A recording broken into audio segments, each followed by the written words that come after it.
बचना ते पक्के रहो। ਅਸੀਂ ਇਹ ਕਹਿੰਦੇ ਤੁਹਾਨੂੰ ਕਦੇ ਕਿਸੇ ਦੇ ਅੱਗੇ ਝੋਲੀ ਅੱਡਣ ਦੀ ਲੋੜ ਪੈਣ ਹੀ ਨਹੀਂ ਦਿੰਦੇ। ਹੋਰ ਦੱਸੋ, ਪਰ ਗੱਲ ਹੈ ਬਚਨਾ ਤੇ ਰਹਿਣਾ ਪਊਗਾ। ਇਹ ਨਹੀਂ ਪਲਚ ਤੋਲਾ ਪਲਚ ਮਾਸਾ, ਪਲਚ ਤੋਲਾ ਪਲਚ ਮਾਸਾ। ਇਹਨੇ ਕਿਹਾ ਤਾਂ ਉਹਦੇ ਪਿੱਛੇ, ਔਰ ਗੰਗਾ ਗਿਆ ਤਾਂ ਗੰਗਾ ਰਾਮ, ਜਮਨਾ ਗਿਆ ਜਮਨਾ दास। इदा नहीं, एक अपना दृढ़ यकीन बना के रखो बेटा।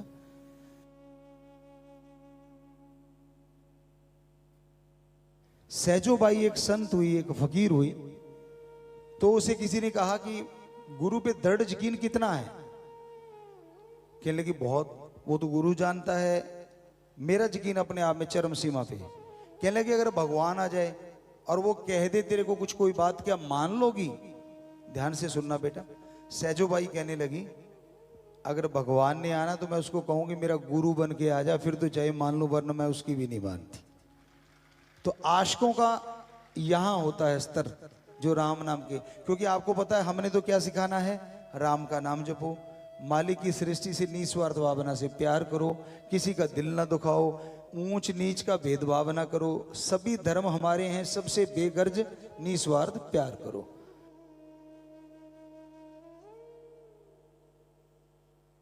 बेटा हमारी जिंदगी का मकसद पूरे समाज, पूरी सृष्टि का भला करना है। ना बुरा कभी सोचा था, ना सोचा है, और ना कभी सोचेंगे। करना तो बहुत दूर की बातें हैं।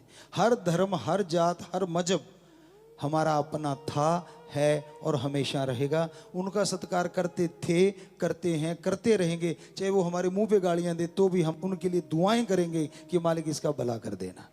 और आपका तो बुरा कैसे करवा देंगे हम? ये तो हो ही नहीं सकता। जो गालियां देते हैं उनके लिए भी दुआएं करेंगे कि मालिक उनका भी भला करे, उनको सद्बुद्धि बख्शे।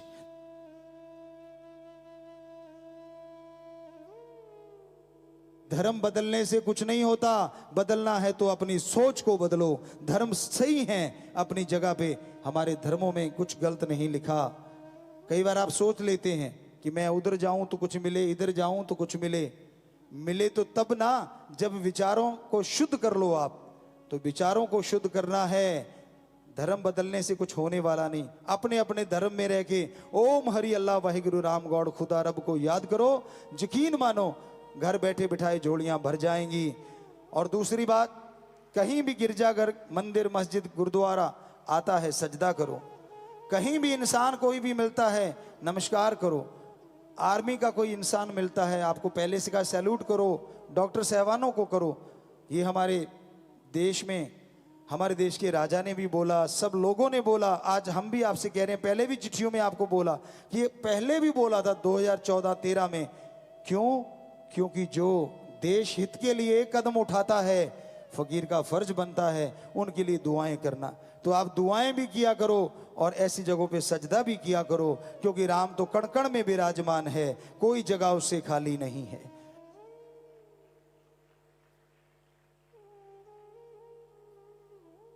एक समय एक राजा था और उनका एक दोस्त था वजीर। वजीर इतना पक्का दोस्त था। सच्चा दोस्त वो होता है जो दोस्त के सामने उसकी कमी बता दे, बाकी तो चापलूस होते हैं। तो वो राजा और वजीर कहीं भी जाते वो बता देता हर बात। और वजीर की एक आदत थी, कोई भी काम होता वो यही कहता था कि भगवान जो करता है वो अच्छा करता है। तो बादशाह रोज सुनता उससे, यार ये रोज ही ये बात कहता है। तो एक दिन क्या हुआ, वो तीर चलाने लगे, कहीं शिकार पे गए थे। वो तीर ने, प्रत्यंचा ने उनका अंगूठा काट दिया, अंगूठा अलग हो गया। तो वजीर को उसने देखा, भाई हाँ। कहता जी भगवान जो करता है अच्छा करता है। कहता अच्छा। गाड़ियां निकल के कहता इसको काल कोठरी में डालो। अच्छा दोस्त है, मेरा अंगूठा कट गया और ये कहता अच्छा हो गया। वो कहता जी भगवान गलत नहीं करता। तो उसको 3-4 महीने 6 महीने की सजा सुना दी, काल कोठरी में डाल दिया गया। अब राजा इस दरमियान फिर शिकार खेलने गया और आदिवासियों के हाथ लग गया। आदिवासियों ने उसे पकड़ लिया। तो बलि की प्रथा, क्योंकि हम भी आदिवासी एरिया में 1.5 साल रहे थे, उदयपुर साइड में, झाडोल और कोटड़ा में। तो वहाँ वाकई आदिवासियों में ये प्रथा थी, बड़ी मुश्किल से समाप्त करवाई। तो बलि देते हैं वो। तो राजा उनके हत्थे चढ़ गया और नहला धुला दिया। अब बलि देने लगे तो उनका जो मेन जो भी तांत्रिक था, उसने जब चेक किया, चेक करते करते कहता अरे इसकी बलि नहीं हो सकती। कहते क्यों?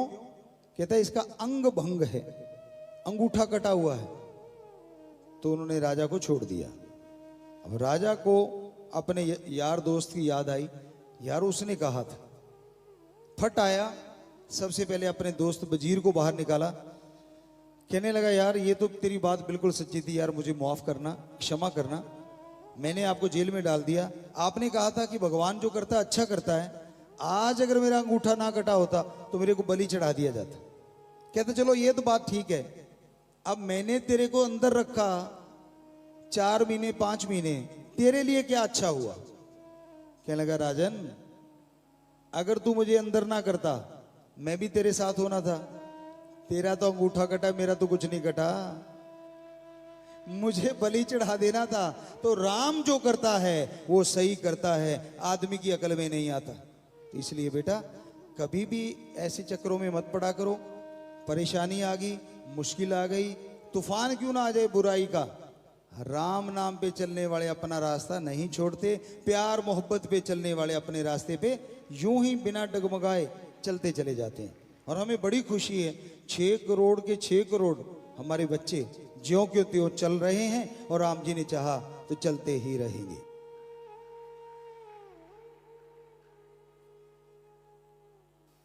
एक राजा था, तो उसका पेड़ सूख गया था। पेड़ सूख गया और उसका गुरु पहुंच गया उसके पास। वो रोया, बहुत प्यार करता था अपने पेड़ पौधों से। हम भी बेइंतहा करते हैं इन पेड़ पौधों से, सृष्टि से, मेरे सतगुरु अल्लाह वाहिगुरु राम शाह सतनाम शाह मस्तान की बनाई हुई सृष्टि से। तो वो राजा रोने लगा कि मैं पेड़ से बहुत मोहब्बत करता था, ये सूख गया। तो गुरु कहने लगे भाई कोई पतिव्रता औरत हो, अभी बच्चा हुआ हो, अगर वो अपना दूध दे और पानी में मिला के उसका छींटा मार दो तो ये हरा हो जाएगा। तो राजा हाथ जोड़ के खड़ा हो गया। कहते भाई अब क्या हुआ?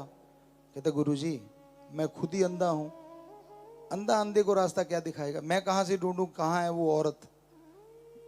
तो गुरुजी मुस्कुराए, कहते फलां गांव में फलां नाम की औरत को बुला ले।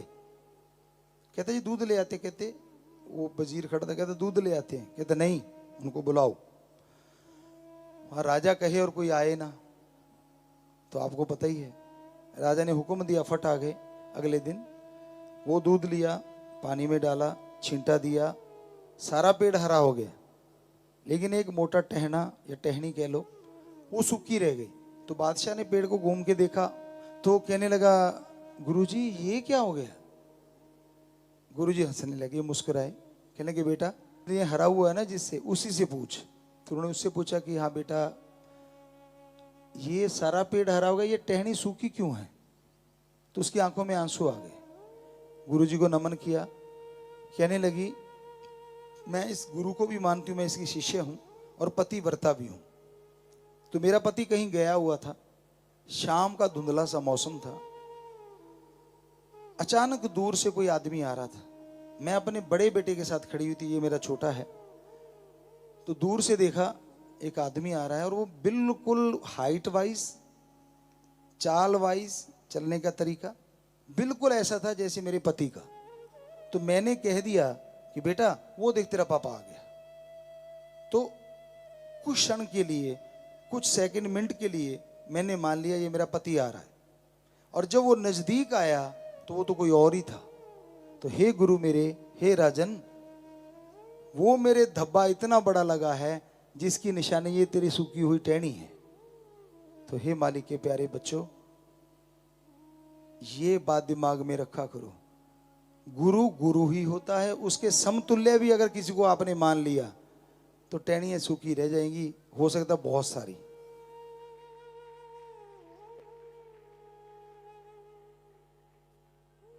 ਤੁਸੀਂ ਤੋਹਫਾ ਸਾਨੂੰ ਦੇਣਾ ਚਾਹੁੰਦੇ ਹੋ ਤਾਂ ਅਸੀਂ ਅੱਜ ਤੁਹਾਤੋਂ ਮੰਗਣਾ, 2 ਤੋਹਫੇ ਮੰਗਣੇ ਹਨ। ਇੱਕ ਪਹਿਲਾ ਤੋਹਫਾ 3 ਵਚਨਾਂ ਤੇ ਠੋਕ ਕੇ ਪਹਿਰਾ ਦੇਣਾ ਅੱਜ ਤੋਂ ਬਾਅਦ। ਦੂਜਾ ਤੋਹਫਾ दृढ़ यकीन रखना है, दृढ़ यकीन ਅਗਰ ਤੁਸੀਂ ਇਹ ਦੋਨੋਂ ਤੋਹਫੇ ਸਾਨੂੰ ਦੇਣਾ ਚਾਹੁੰਦੇ ਤਾਂ ਹੱਥ ਖੜੇ ਕਰਕੇ ਆਪਣਾ ਇਹ ਦਾਵਾ ਦੱਸੋ ਕਿ ਹਾਂ ਪਿਤਾ ਜੀ ਅਸੀਂ ਤੁਹਾਨੂੰ ਇਹ ਦੋਨੇ ਤੋਹਫੇ ਦੇਵਾਂਗੇ। ਇਹ ਤੋਹਫਾ ਸਾਨੂੰ ਦਿੱਤਾ ਹੈ ਤਾਂ ਅਸੀਂ ਵੀ ਤੁਹਾਨੂੰ ਤੋਹਫਾ ਦੇਣ ਤੋਂ ਪਿੱਛੇ ਨਹੀਂ ਹਟਦੇ। ਅਗਰ ਪਹਿਲਾਂ ਤੁਹਾਨੂੰ ਬੂੰਦ ਬੂੰਦ ਰਹਿਮਤ ਲੁਟਾਇਆ ਕਰਦੇ ਸੀ, ਅੱਜ ਤੋਂ ਬਾਅਦ ਸਮੁੰਦਰ ਲੁਟਾਇਆ ਕਰਾਂਗੇ ਤੁਹਾਡੇ ਲਈ।